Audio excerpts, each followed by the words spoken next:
In the headlines, House of Representatives calls for immediate evacuation of Nigerian students as Russia invades Ukraine.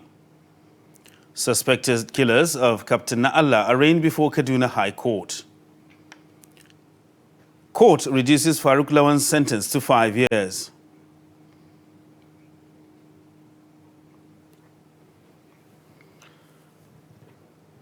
Hello and welcome to Trust TV News Update. I am Ibrahim Yusuf.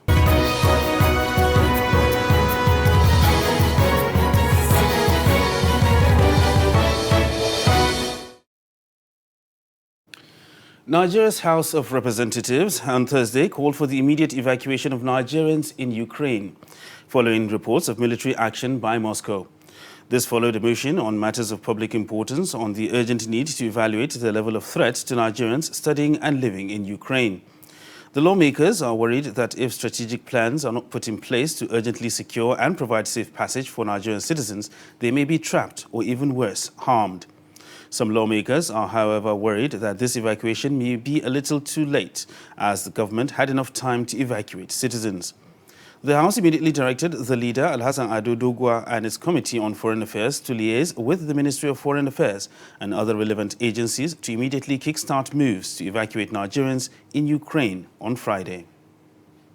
I think it's better late than never. And I think it's important at this point to forget all the bureaucratic bottlenecks. I think what is important now, if we actually have to look out for our citizens, especially the students, I think action needs to be taken now. And my thought is that the leader of the House and the chairman Foreign Affairs, are you prepared to jet off to Ukraine tomorrow? Yes, sir. I think the leader of the House, the chairman of Foreign Affairs, yes, should liaise with the Foreign Affairs Ministry today. With all sense of responsibility, sir. Nothing positive comes out of that meeting and it's all about red tape, or we have to do this, we have to do that, I think you should liaise with the chairman airpiece. Yes. And whatever it's going to cost the House, whatever we need to do, I think we need to leave this, you need to leave this country latest tomorrow and head to Ukraine and head on back by Monday with as many students or citizens who are willing to come back. Meanwhile, Ukrainian Foreign Minister Dmytro Kuleba has accused Russia's Vladimir Putin of plunging Europe into its darkest time since the beginning of the Second World War in 1939. And urged Kiev's allies to hit Russia with sanctions immediately. Meanwhile, the World Health Organization has voiced alarm over an expected health emergency in Ukraine. Amid the conflict rapidly unfolding in Ukraine, the WHO Regional Office for Europe reiterates its deepest concern for the safety, health and well-being of all civilians impacted by the crisis in the country and possibly beyond. The office said in a statement, warning any further escalation could result in a humanitarian catastrophe.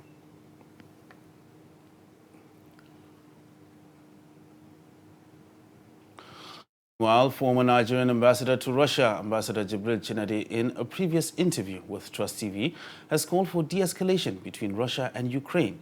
He said there are over 12,000 Nigerian students in Ukraine alone.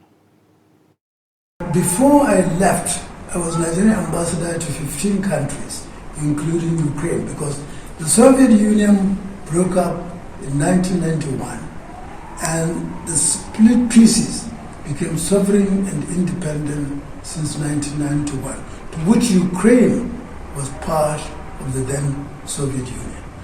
We have a large number of Nigerian students there. When I was there, we had quite a number. But the last figure I got recently was that Nigeria has almost 12,000 students in Ukraine. So I know the country fairly well.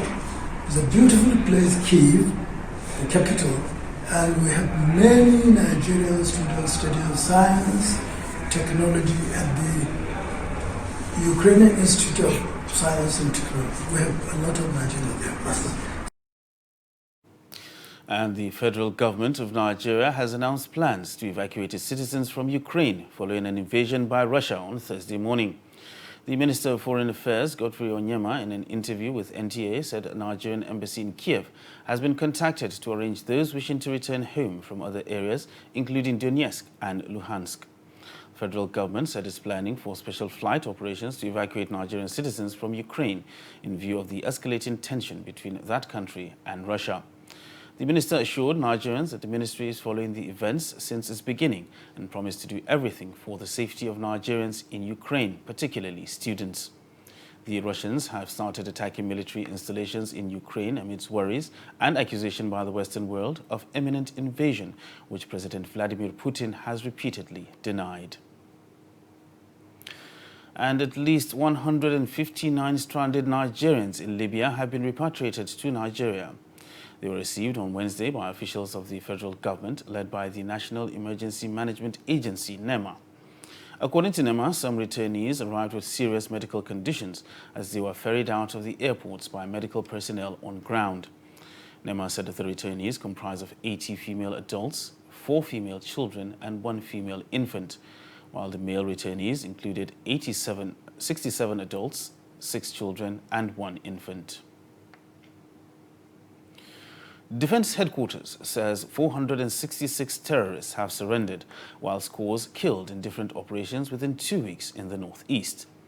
The Director, Defense Media Operations, Major General Bernard Onyeko, stated this while giving updates on military operations across the country from the 10th to the 24th of February on Thursday in Abuja.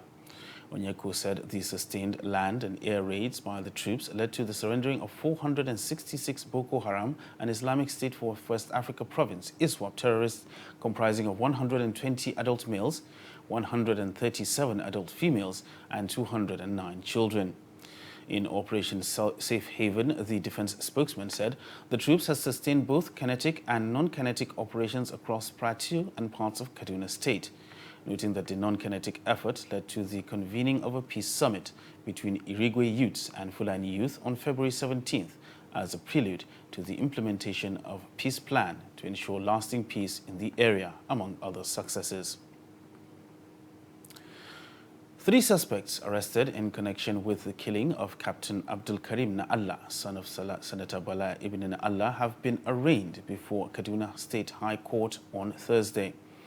The suspects were alleged to have killed Captain Allah on August 30th last year in his Malali residence in Kaduna. Fatima Laden has more. Abakari's counsel, Cynthia Obianaju, had filed an ex parte application seeking bail for her client on health grounds. But the court turned down the request and instead ordered the counsel to serve the respondent with all the court processes. At the resumed hearing on Thursday, the applicant counsel told Justice Nyangeko that they had complied with court directive, but the respondent's counsel, Mike Hassan, told the court he is yet to be served with the bail application. NDLA claimed that they were not served with the motion on notice and the order of the court made on the 21st February 2022. But honestly, we effected service on them through the bailiff of the Honorable Court, which the proof is in the court file. But court is mindful to grant them another 48 hours for them to reply to the application. I don't have a problem with that. Let them reply. Justice Inyangeko stands down the matter for an hour to allow for the service and continuation of hearing. Moments later, the parties returned, but this time with a request by the respondents for additional time to peruse the motion. The trial judge, Justice Inyangeko, granted the respondents' request and adjourned to the 28th of this month as he advised parties to commit to an accelerated hearing in the matter. Shafiu Suleiman, Trust TV News, Abuja. We apologize for the slight mix-up in that report. Meanwhile, the Court of Appeal in Abuja has reduced the sentence of former member of House of Representatives Farouq Lawan to 5 years. In a unanimous judgment on Thursday, a 3-member panel of the Court of Appeal, led by the court's president, Justice Monica Dogma-Mensah, quashed Lawan's conviction on counts 1 and 2. The court held that the prosecution failed to provide both counts relating to demanding for and agreeing to accept a $300 million bribe from Otedola, noting that the prosecution only proved the 3rd count relating to his accepting a bribe of $500,000. The court then acquitted Lawan on counts 1 and 2, on which he is sentenced to 7 years per count, but convicted him on count 3, on which he is sentenced to 5 years on an appeal by Lawan. Recalled that Lawan's conviction by a high court in the Federal Capital Territory on June 22, 2021, Justice Angela Otaluka sentenced Lawan to 7 years on count 1, 7 years on count 2 and 5 years on count 3, following a 3-count charge of soliciting bribe and agreeing to accept bribe and actually accepting a $500,000 bribe from a businessman, Femi Otedola. You're watching Trust TV News Update. Coming up after the break, repentant sex workers get married. This and more after the break. Do stay with us. This is Trust TV, documenting the Nigerian story.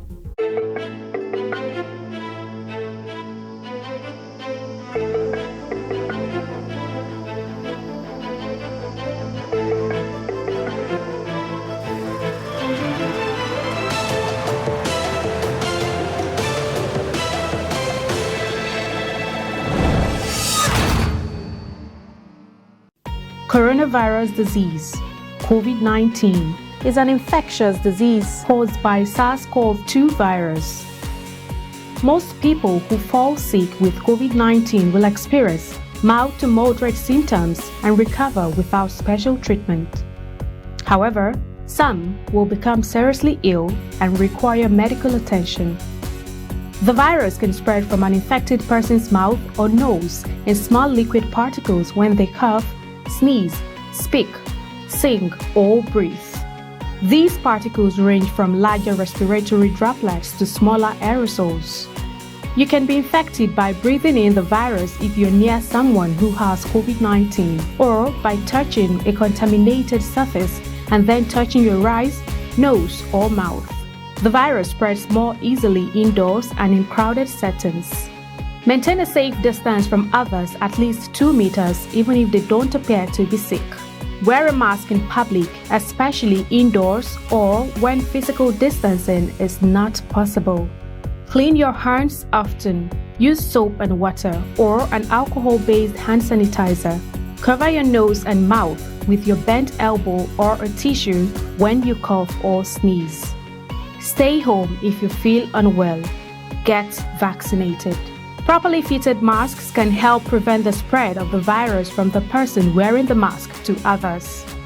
Masks alone do not protect against COVID-19 and should be combined with physical distancing and hand hygiene.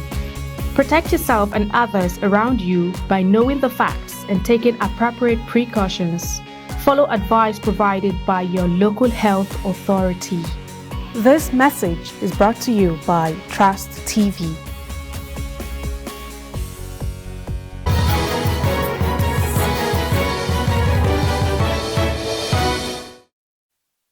Welcome back. You're still watching Trust TV News Update. Now look at our top stories.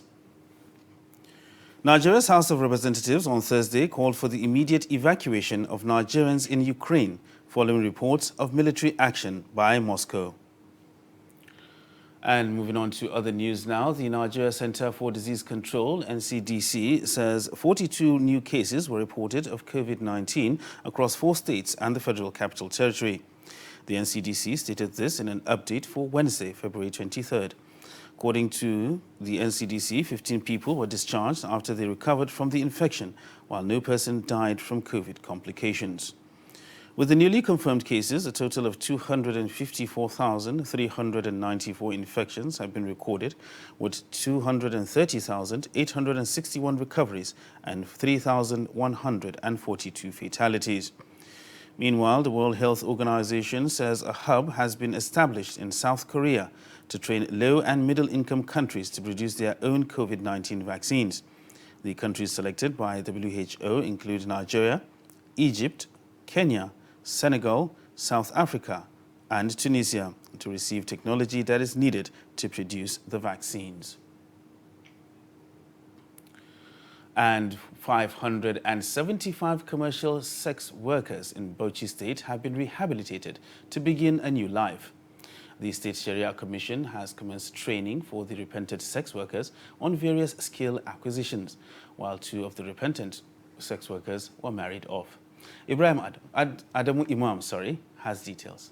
At the flag of ceremony held at Tudun Wadan Danya Bayangari in Bauchi Metropolis, the training was organized by the Hizbah unit of the State Sharia Commission with the aim to empower the sex workers on various trades such as cosmetology, computer literacy, as well as micro-enterprise enhancement. As you are all aware, and those who are following the trend of activities in the state knows that we, the people of Hizbah, that is staff of Hizbah Command Bauchi State Sharia Commission, we embark on a head count, in other words, census of the commercial sex workers who are living in this area.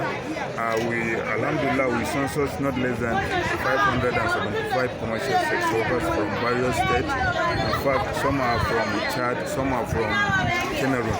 So we census them.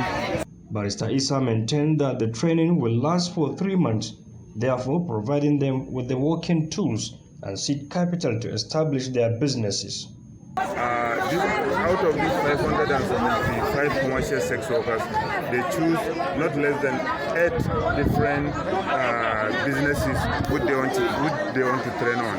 For example, a lot of them choose issue of makeup, tailoring. The State Commissioner for Religious Affairs, Alhaji Umar Odubo, says they are proud of the cooperation accorded to the present government and the state, while appealing for their total repentance on such act. The new marriage contract was conducted by the chief imam in the area between the 2 repentant sex workers, which drew the attention of many who reside at Bayangari. The new couples thank God and promise not to engage on prostitution any longer. Now that we are repentant and got married, God will give us the wisdom, because I'm a businessman selling tea and indomie at one joint in this area. When we started, I went to the State Sharia Commission on our mission that I need to get married. They asked me, "Are you sure? Did you get a husband to marry?" I said, "Yes." "So you want to leave these ugly activities?" Again, I replied, "Yes." They promised to make necessary arrangements, and here we are.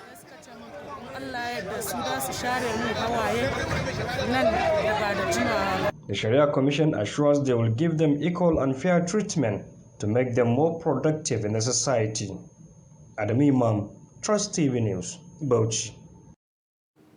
And the Bureau of Public Service Reforms says collaboration with the media is critical to realization of its mandate of entrenching transparency and accountability in the government of business. The Director General of the Bureau, Dasuki Ibrahim Arabi, said this during a courtesy visit to management of Trust TV in Abuja. Chijuki Okafo now reports. The Bureau of Public Service Reforms was established on 4th February 2004 as an independent and self-accounting body charged with the mandate of initiating, coordinating and ensuring the full implementation of government reforms and policies, especially with regards to civil service in the country.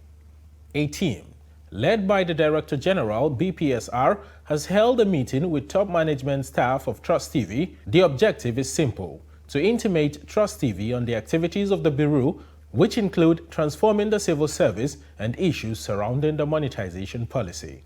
I'm really happy and glad to be with you this morning, because I see you as an epitome of the Bureau of Public Service Reforms. Something that started very small and is leading change and shaking the media platforms in Nigeria. That is why we say we should come and pay you a visit, congratulate you on the wonderful work you are doing, and see how we can work with you to improve the quality of public service we deliver in Nigeria.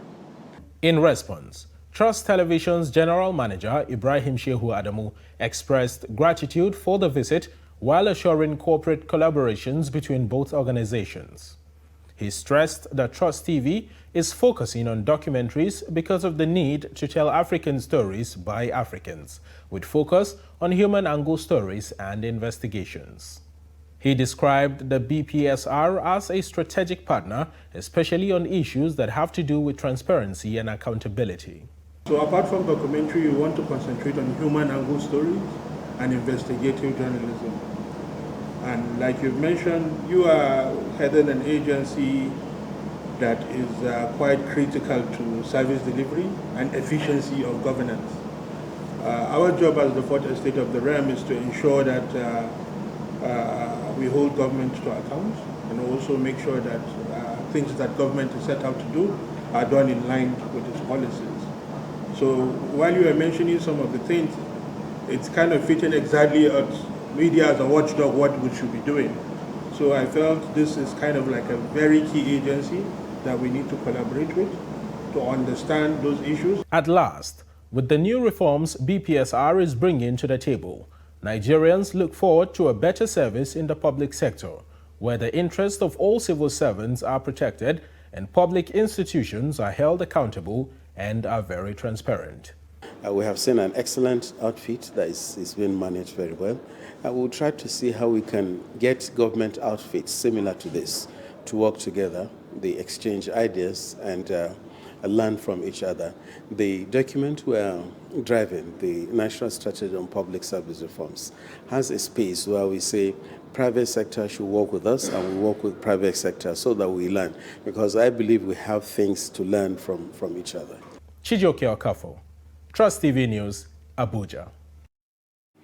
Meanwhile, Ahmadu Bello University Zaria Students Representative Council has honored Media Trust's Assistant General Manager, Northern Operations, Abdullahi Nasara, with the Award of Excellence. The award is in recognition of his contribution to humanity and professional media practice.